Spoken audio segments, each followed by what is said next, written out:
नमस्कार। पांच जन के इस मंच पर आपका स्वागत है। मैं अरुण। विभाजन यानी दर्द, दर्द भी जिसका कोई और छोर नहीं, अथाह उस दर्द को झेलने वालों में से एक हैं राज कृष्ण जी। ये दिल्ली के लाजपत नगर में रहते हैं और 87 वर्ष के हैं। इनका जन्म जिला मिंट गुमरी, जिसे अब साहिवाल कहते हैं, वहाँ हुआ था। आगे की कहानी उनसे ही सुनते हैं। धन्यवाद जी हमसे बात करने के लिए। नमस्कार। जब विभाजन की बात आपके साथ कोई करता है, जब भी कभी उठते बैठते समाज में कहीं जाते जाते हैं, तो जब भी ये कोई कहता है कि उन दिनों क्या हुआ था, तो आप सबसे पहले क्या बताना चाहते हैं? सबसे पहले देखिए, हमारा लड़कपन जहाँ गुजरा होता है वो जगह भूलती नहीं है, तो अब भी उसकी याद आती है। तो मन तो करता है कि हम वहाँ पहुँचे, लेकिन एक तो कुछ उम्र और एक कोई हालात ऐसे कि जा नहीं पाते। लेकिन कभी कभी मन वहीं भटकता है अब भी। जब कई दफ़ा रात को जब नींद नहीं आती तो हम उन्हीं गलियों में घूम जाते हैं और ख्याल करते हैं कि यहाँ ये इस तरह से गली जाती थी, यहाँ हमारा घर था, ये स्कूल था, यहाँ पुलिस स्टेशन था, यहाँ गुरुद्वारा था, यहाँ अस्पताल था। तो उन्हीं को याद करके फिर ऐसे लगता है जैसे कि हमने माँ की गोद में सर रख दिया और नींद खूब ऐसी आ जाती है कि बस पता ही नहीं चलता कब सो गए। आपके गांव का नाम क्या था? दीपालपुर तहसील थी वो, दीपालपुर। वहाँ आबादी कैसी थी? आबादी हिंदुओं की ज़्यादा है? हिंदुओं की 70-30 के 60 और 40 के आसपास थी। 60 हिंदू थे, 40 वो थे? हाँ जी जी। गांव में और क्या स्कूल? हाई स्कूल था हमारा, 10वीं तक था जी। और मैं 7वीं क्लास में पढ़ता था। मंदिर भी? मंदिर भी थे, शिवजी मंदिर भी था, सनातन धर्म मंदिर भी था, आर्य समाज भी शुरू हो चुका था, गुरुद्वारा भी था, मस्जिदें भी थी जी। 1947 में आप किस क्लास में पढ़ते थे? मैं 7वीं क्लास में था। गांव के ही स्कूल में? हाँ, स्कूल तहसील थी। गांव अपने दोस्तों के नाम वगैरह या अपने नहीं, टीचरों के सब नाम याद हैं मुझे। काफ़ी स्कूल का नाम क्या है? DB district board high school. District board high school, हाँ, दीपालपुर। कुछ शिक्षकों के नाम बता पाएँ आप? हाँ,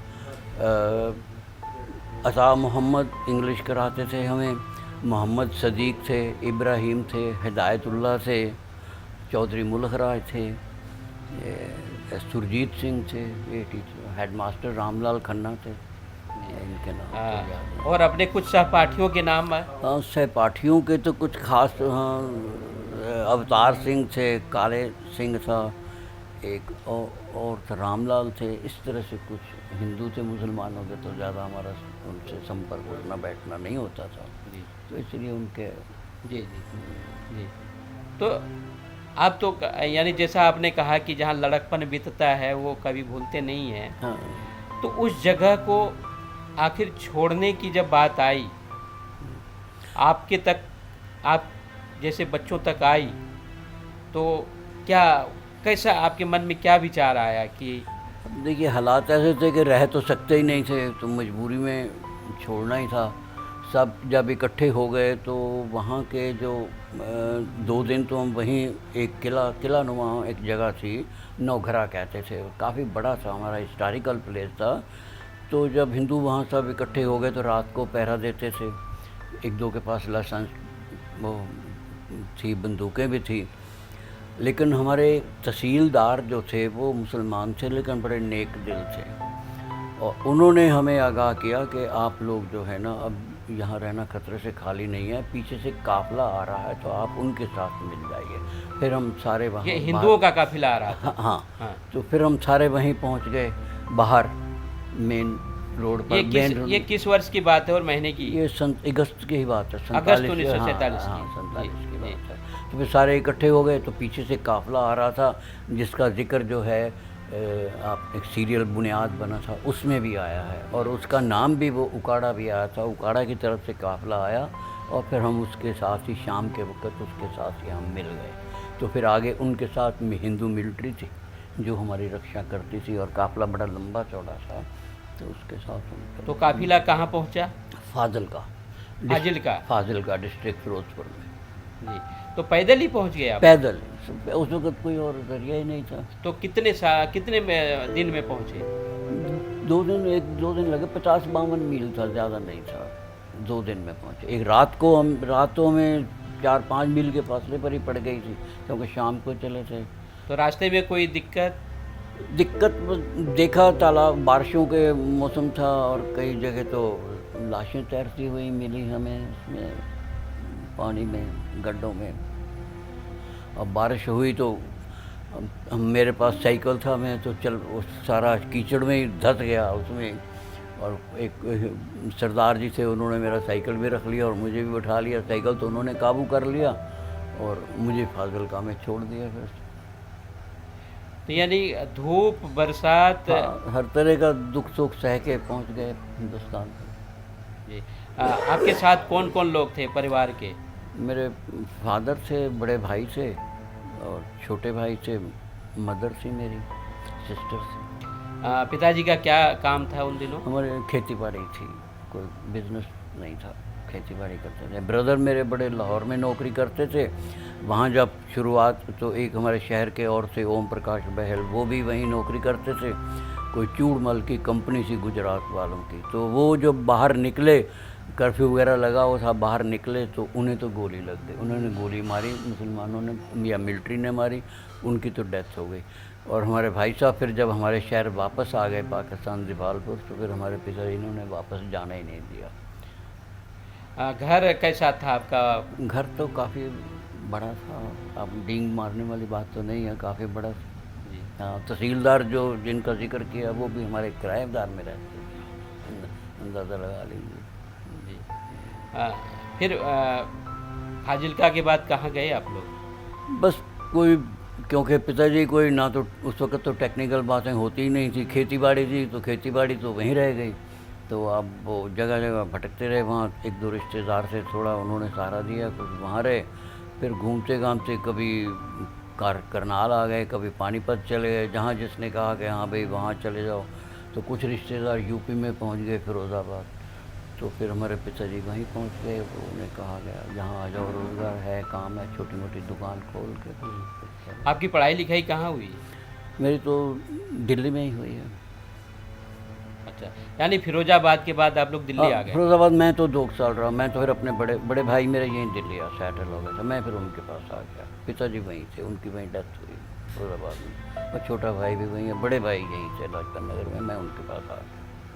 अच्छा, फिर आपने क्या पढ़ाई लिखाई करके क्या किया? मैंने 10वीं पास की यहीं भोगल से, सनातन धर्म स्कूल से। फिर उसके बाद जामिया से मैंने बेसिक ट्रेनिंग की। उसके बाद फिर इंटर किया पंजाब यूनिवर्सिटी से, प्राइवेट बीए किया, एमए किया, फिर बीएड किया पंजाब यूनिवर्सिटी से, हॉस्टल में मोगा से। यहाँ दिल्ली में नौकरी तो लगी गई थी गवर्नमेंट में। वो उन दिनों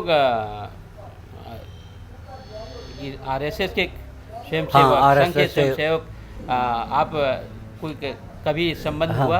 हाँ, वहीं पाकिस्तान में जाता था मैं, महाराष्ट्र जाते थे, शाखा पे जाते थे। अच्छा, तो उन दिनों स्वयंसेवकों ने कैसी भूमिका निभाई, आप हिंदुओं की रक्षा के लिए या आपके काफिले की रक्षा के लिए?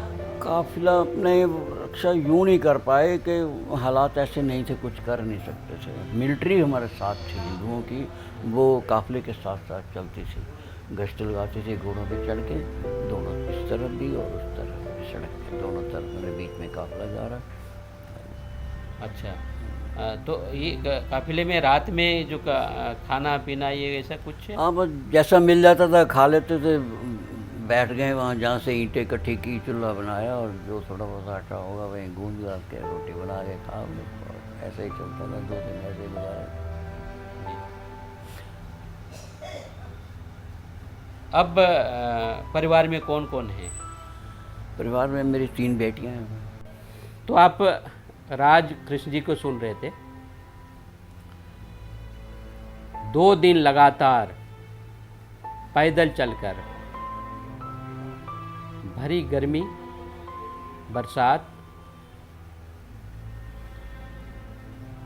के बीच हिंदुओं का एक काफिला आ रहा था, उसी में इनका परिवार भी शामिल हो गया और लगभग 48 से 50 घंटे पैदल चल चल करके ये भारत आए।